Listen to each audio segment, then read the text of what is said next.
Asinine Radio. This is the weekly music podcast where every week we get into our Fearless beer review. We get into the vinyl stuff we picked up, stuff we've been listening to, Jeff's Record Store, Desert Grooves Records, huge shout out. We rounded out with some new music and other happenings in the music world if there is anything going on this week. My name is Tyler, way out there, hundreds of miles away is Jeff. While you're listening, go to Spotify, Apple Podcasts, give us 5 stars, share all the posts, tell all your friends, watch it on YouTube, smash that subscribe button, and that's all I have for the boring intro. Got through it as fast as I could. So that was pretty fast. Jump right into this. Not fast enough, but pretty fast. Pretty fast. PF. Let's get into the Fearless beer review. What do you got this week, Jeff? Go. I have the last of the vegan-friendly, gluten-friendly, women-owned holiday beer from last time. This one's favorite. Okay. You're not looking. Thank you for looking. It's a You're blonde. so annoying. Well, I don't know. There's a little story here about where they got the name from. It's really not interesting, so I'm not even gonna go there. But yeah, that's what I got, and it's just kind of the last thing in the fridge that. Not good. Oh God, that smells even. Remember last week though, it smelled gross and tasted pretty fine. Yeah, this smells worse. I imagine it has like a sour smell. Am I right? This smells skunky. Ugh. Well, skunky isn't bad. What is that smell, dude? Remember last week I couldn't put my finger on it. There's something in this beer. They're putting something in their beer that's just not good. It's just very unpleasant. Yummy. Nasally unpleasant. All right, so I actually have a gluten-free beer this week as well. Wow, there you go. Yeah, so this one is called Green's Gluten-Free Indian Pale Ale. Picked this up from local market Bristol Farms, and I've never heard of this. Have you ever heard of Green's? Green's Gluten-Free? No. That's the name of the brewery, Green's Gluten-Free. That's a stupid name. I don't like it. I don't either. This is their IPA, like I said. It says on the bottle it tastes great, and it says it's a product. It says it's a product of Belgium, and I cannot find this beer. I can't find this beer on Beer Advocate. There's another Green's gluten free, but it's not this one. I don't know. I don't know what to expect out of this one at all. So, but it's gluten free, so whatever. What are you gonna do? There we go. Crack that bad boy open. You got yours poured? No, I'm drinking straight out of the can. Why? Because I'm a little bitch. Oh, look at that. That is way too dark. That is a dark IPA. If you're watching the video on Spotify or YouTube. That's very, very dark. Oh, my God. That's going to have a taste to it, it's dude. It's going to be malty as fuck. You know what's a funny thing to say about people is when people give you like a stink eye or whatever, or people kind of give you lip or attitude. Yeah. This one of the couples that come into our store all the time, they went to another record store that everybody hates. And I was like, well, how was he today? He's like, he had a face on him, but he was all right. I thought that was so fucking funny. And so I'm trying to use that more. He had a face on him. I do like that. It's because it's such an old person thing to say, right? It's kind of dick too. It's kind of a dick thing to say. Well, he's got a face on him. That could be like either like the person's really ugly or they're just an asshole. It could be taken so many different ways. I like it. Yeah. I like it. So we'll use that. But yes, I'm just going out of the can here. That is so dark. I am not looking forward to this.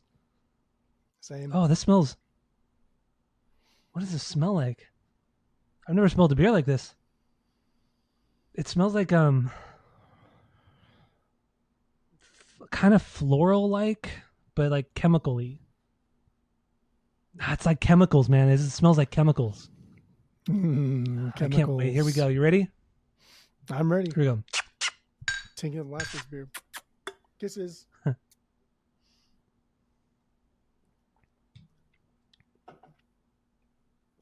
Wow.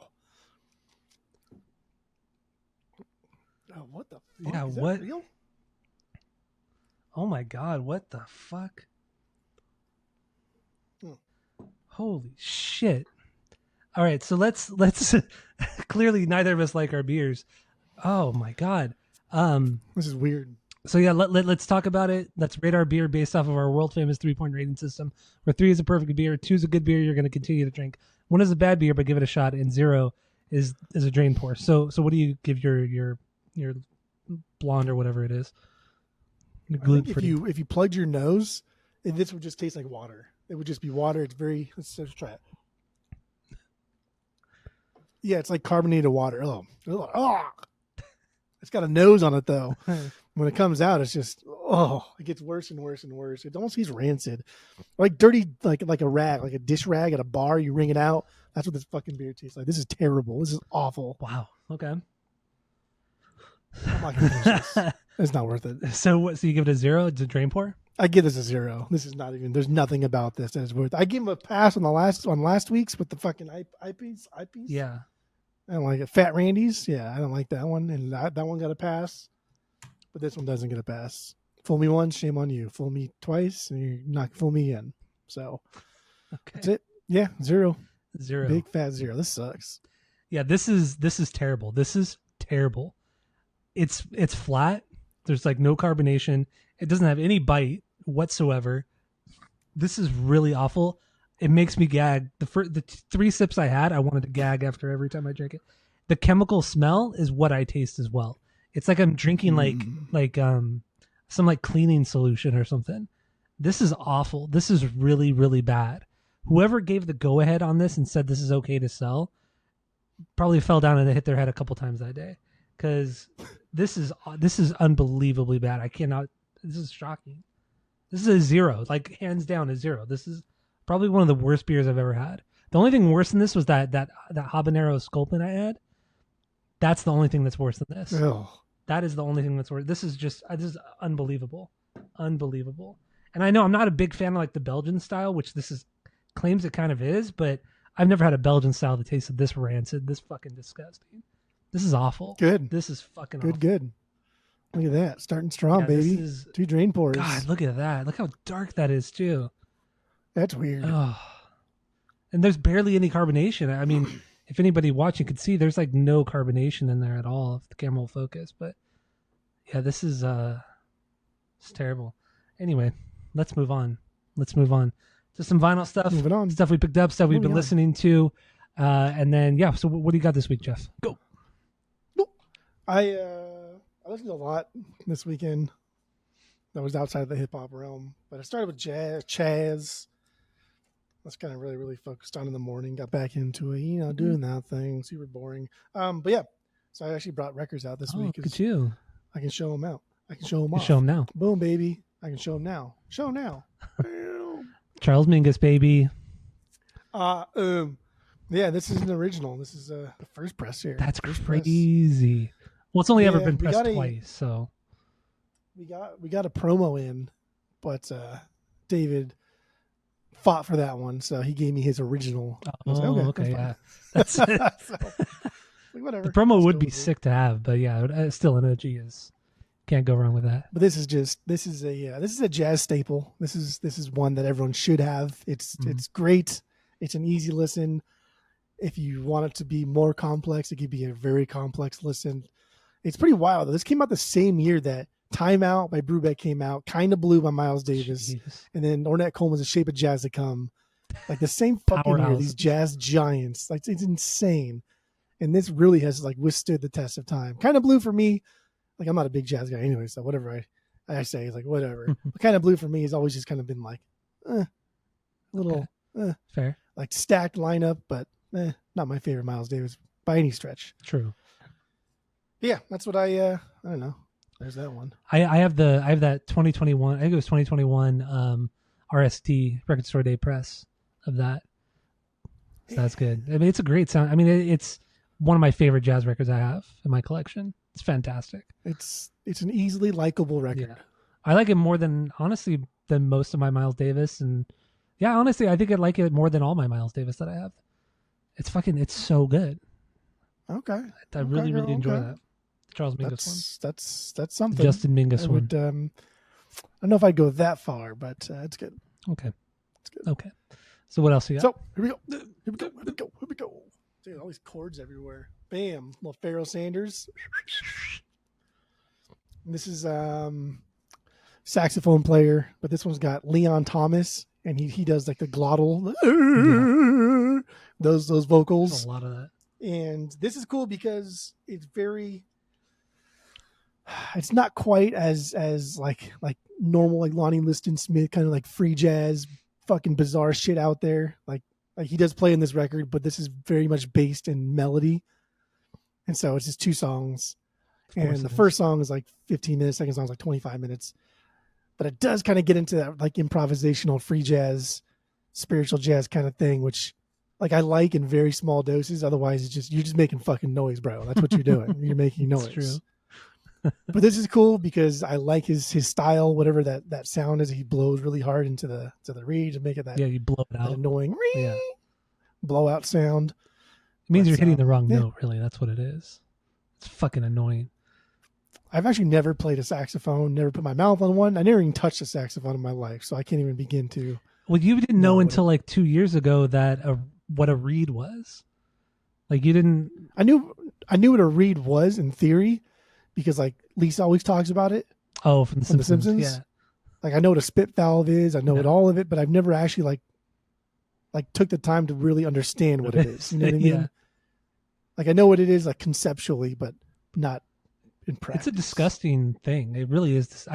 It was the worst part of playing the clarinet when I played the clarinet. It's disgusting. It's fucking gross. And then you have to clean it, and then you have who picks the clarinet? Because the saxophone was taken, and I wanted to play the saxophone, so I played the next best thing. And it's so gross too, because after you finish practicing, you have to take it apart and then like clean all your spit out of it. It's like you have like these towels and this like special brush that you stick up the tubes and shit, and then it's fucking nasty, man. It's a nasty instrument. Fucking gross. Anyway, that is disgusting. Yeah, that's like the episode of The Simpsons when they lose their house and they're playing when they lose their house of the Carnies.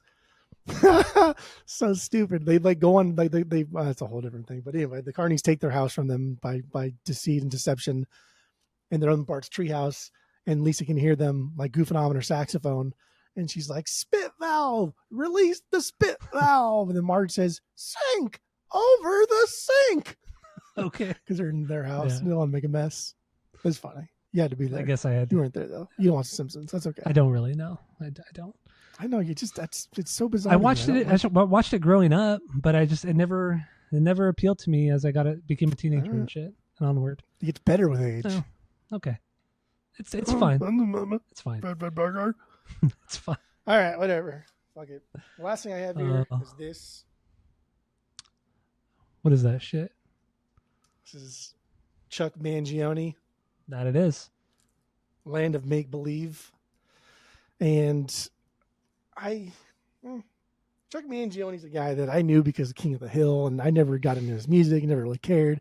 And to be honest, I thought he was goofy. I was like, how can this fucking guy, like, nobody respects this guy. It's stupid, blah, blah, blah. Dude slays, man. Guy rips. He is fucking so talented. He is so good.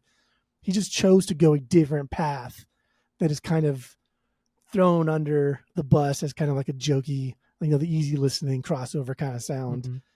But dude, this album is fucking amazing. It is so good. And he has just an all-star cast of like drummers, bass players, vocalists, like everybody that plays in this record brings the heat. And the song that I like, the last track, it's like 12 minutes and it's just that bass line, that doo-doo-doo-doo. And it's, god damn, it's good, man. And the guy, Al Johnson, the dude who plays bass here, dude, he's played with so many acts. He's played with Grateful Dead. He's played with Santana. He's played with Phil Collins, Chet Baker. And then like Chuck Mangione, dude, the guy like cut his teeth playing with Art Blakey. Like, get the fuck out of here. Anybody plays with Art Blakey, like, they know what they're doing. Yeah, true. Chuck Mangione is a guy that like sales wise, he's adequately, appropriate and he's up there, but like people diss him way too much. I think he's fine. I have nothing against him. I would never have one of his records in my collection, but I respect him. I think by not even like giving yourself a chance to get into Chuck Mangione, you're doing yourself a disservice. I think it's super easy to get into your kind of blues, to get into your Charles Mingus, and to listen to all these things. But by saying like, yeah, I think he's fine. Like, how many records by Chuck Mangione have you actually listened to? Probably none. Probably not. Yeah. Probably not. None. So I think you are doing yourself a disservice by not listening to anything by Chuck Mangione. And I love this record, and it's a fucking dollar record. And I swear by this record, and I love it. This is a very, psych rock based record of his kind of like easy listening jazz. But listen to Feel So Good, man. Like, you know that song. Everybody knows that everybody knows that song. It's classic. It's amazing. Don't sleep on Chuck. Don't sleep on Chuck. I don't sleep on Chuck. I don't sleep on Chuck. You do. You don't. do. You poop them away. I mean, like if I said, "Oh, this Miles Davis record is so good," you'd be like, "Oh yeah, I'll listen to it." I don't like all of Miles Davis. I don't like Sketches of Spain. That's your favorite. I don't like it. Yeah, but at least you listen to them because it's Miles Davis. I just haven't had a chance to listen to Chuck Mangione. Oh, I haven't had a chance. Get the fuck out of here. I haven't had a chance. You just don't listen to Chuck Mangione because of his I forget about it. His clout, because because people like fucking throw him under the bus. People don't care about him. Okay. People make fun of him. He's goofy. He's the butt of jokes. Okay. Yeah. Yeah. Well, if you want to listen to any of the songs that we're talking about, there is a playlist in the description of this episode, a Spotify playlist. So if you want to listen along, go do it. Go do it. Wild. I'm going to start getting into more like good smooth jazz. Like Sloan listens to a lot of really shitty smooth jazz, but I'm going to get into like some good smooth jazz. Is there anything? Like, I want to get into like all. What? Is there anything? Is there such a thing as good smooth jazz? Dude, these are really, really talented musicians that are putting together very complex songs and arrangements. Yeah. It's just, it's not good. Dude, smooth jazz has been shit on. Yeah, I mean, okay, calm down, guy, because like act like you're over here, you know jazz. I Okay, do. you know, like, yeah, exactly. Love so Kenny like G. the smooth jazz has just been shit on for so long that we all just kind of accept that smooth jazz is a garbage form of jazz. And that's, first of all, that's very gatekeeping. Of course. And secondly, that's like the opposite of what jazz should be and is supposed to be and how it started. Jazz is just like hip hop, change. The evolution of it is what's important. And smooth jazz is an evolution of jazz. It is. But yeah, there's tons of fucking talented musicians. Bob James, talented musician. Grover Washington Jr., talented musician. Kenny G. Kenny G's a little bit later, but yeah, dude, Kenny G rips. My parents had a Kenny G Damn. CD when I was a kid. I hated listening to it because we listened to it so much. Anytime we get Kenny G in the store on vinyl, gone. Really? Yeah, it's always in the Wow. 10 to 20 range, which is actually like, I think that's a high price point Agreed. for Kenny G. But yeah, dude, gone. Cannot keep him in stock. Wow. I mean, I know he's, especially in the 80s and 90s, he was massive, but still. It's like I mean, him and like Michael Bolton. I don't get their appeal. Very two different styles of music. yeah, not even the same But ballpark. it's just kind of one of those things where they came out around the same time and they just make this music that it's just so vanilla sounding, but it's massive. I've been getting into, because Instagram keeps showing me really cool videos with him in it. With Kenny G. I think just also too like the Eminem. No, but I'm getting into Ed Sheeran. Ah, yes, very talented. He just has he's got a cool way about him. You seen that video from earlier this year when he played with the Offspring? Yeah. Yeah, that was cool. That was really cool. Played guitar and sang. One of their best songs too. I Want You Bad. That is one of their best songs. That's all I got. That's all you got for the vinyls? That's it, kid. All right. So I got three things. Don't sleep on Chuck. I got three things here. I've been trying to listen to stuff in my collection again that I haven't listened to in a long time. In some cases, years. So this one, it's been probably at least 2 years since I've listened to this, and it's Focus. Focus 2, Moving Waves, second record from 1971. I mean, Hocus Pocus is one of the craziest, most unique songs ever. I mean, the yodeling, the whistling, the flute playing, the progginess of it, the crazy guitars and drum solos. It's truly a unique and wild song. It's a good song. It's fucking Classic amazing. song.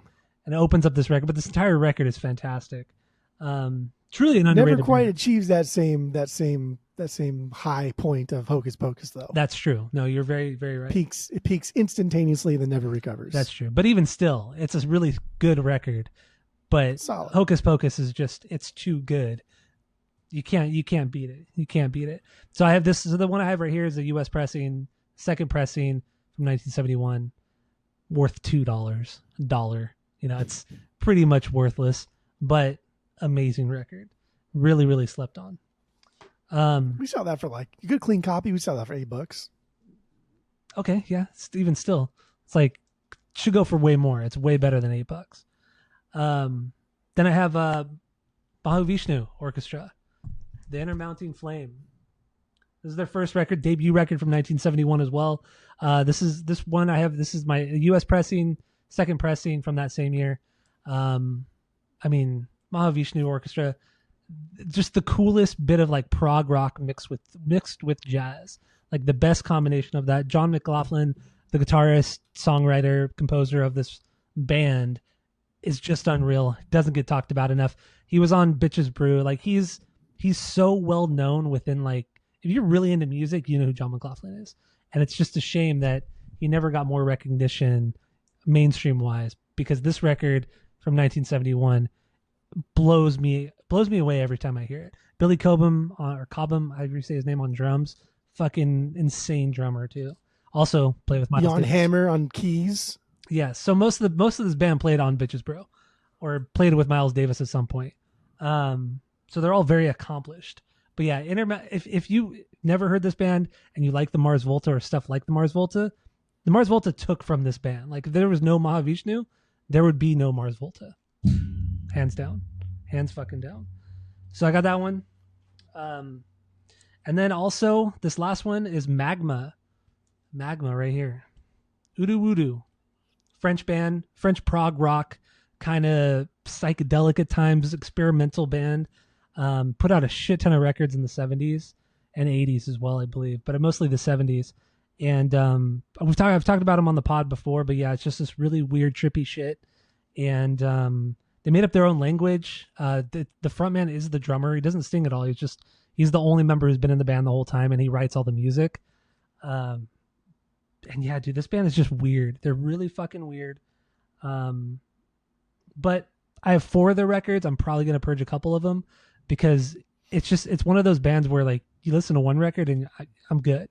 I'm good for like a couple months. I'm good. It takes a lot out of you. They take a lot out of you because there's so much fucking going on here. But and great artwork too. I mean, I love all of their artwork. Some of it's like really simple and plain, but this is just one of the coolest album art. It's so sick. So Udu Wudu from Magma, great band. Another band that gets, nobody talks about enough either, even though they played pretty big shows. But when it comes to mainstream, nobody knows who the fuck Magma is, because they still play. So I don't know. That's all I got for this week. I listened to a lot of records this week, but these are the ones that really stood out because I haven't listened to them in a long time. So there you go. That's all I got. It's pretty good. That's good. Good job. You did good. I mean, That's yeah. good. Yeah, good. Yeah. Sure. Yeah. All right. So we have anything else? Oh, we do. We do actually. So I got a stereo cabinet a while back, or a few weeks ago. Oh, yeah. My grandma's old stereo cabinet, when she passed, we put a bunch of her stuff from her house in a storage unit for the last 5-6 years, just been sitting there. I didn't even know the stereo cabinet was still in there. And we went and cleaned it out a few weeks ago, my mom and I. And so I brought it home. It's huge. It's a custom made stereo cabinet. Speakers are still intact. Turntable's still there.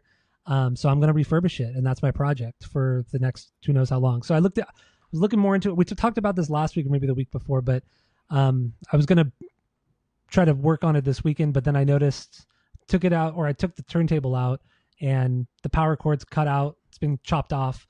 The wires to the cabinets are chopped off, but it's a pretty easy fix. I looked up what wires I need. It's going to cost me like $15 to replace it all.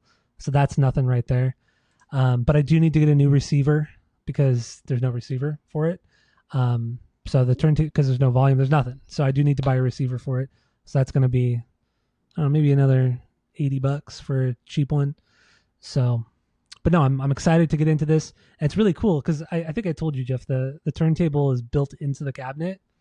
So Yeah. it's weird because when it comes out from the pull out, the tray pulls out with the turntable, and because you can't take it out, you have to you have to like lay on your back like it's a car or something like that, and you have to fuck around with it because all the pieces are just out there. They're not covered by anything. They're just there. The wires, the mechanisms, and everything. So it's easy to get to it. So I don't have to like really take anything apart because everything's right there.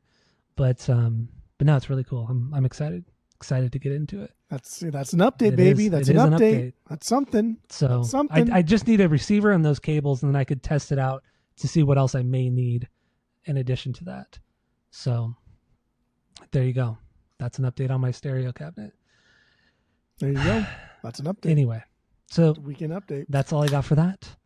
Let's finish this and get into the last part of hip hop season. So thank you all for listening. Go to Spotify, Apple Podcasts, give us 5 stars, tell your friends, share all the posts. And that's it. That's all. Capital.